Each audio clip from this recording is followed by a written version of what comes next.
তরুণ সমাজকে বুঝতে হবে তাদের যে মেধাটা আছে সেটা কাজে লাগানোর জন্য দেশপ্রেমিক, দক্ষ, অভিজ্ঞ লোকদেরকে সাথে নিয়ে আগাইতে হবে, তাহলে সুফল পাওয়া যাবে।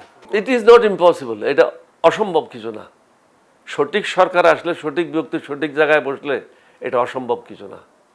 আঙ্গুল বাঁকা করেন, আপনি এখনো আশাবাদী? ইনশাল্লাহ এটা সম্ভব, এটা কোনো কঠিন কাজ না। যারা নতুন, আমাদেরকে বুঝতে হবে তারা যেটা বুঝে আমরা সেটা বুঝি না। তাদেরকে বুঝতে হবে আমাদের যে অভিজ্ঞতা আছে তাদের সেই অভিজ্ঞতা নেই। অভিজ্ঞতাটা আসে কাজের মাধ্যমে, বয়সের মাধ্যমে। এটা বই পড়ে অভিজ্ঞতা হয় না, ডিগ্রি নিয়ে অভিজ্ঞতা হয় না, পিএইচডি করে অভিজ্ঞতা হয় না।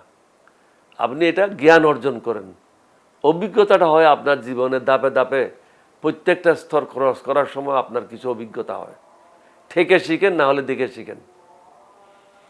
তরুণ সমাজকে বুঝতে হবে তাদের যে মেধাটা আছে সেটা কাজে লাগানোর জন্য দেশপ্রেমিক, দক্ষ, অভিজ্ঞ লোকদেরকে সাথে নিয়ে আগাইতে হবে, তাহলে সুফল পাওয়া যাবে।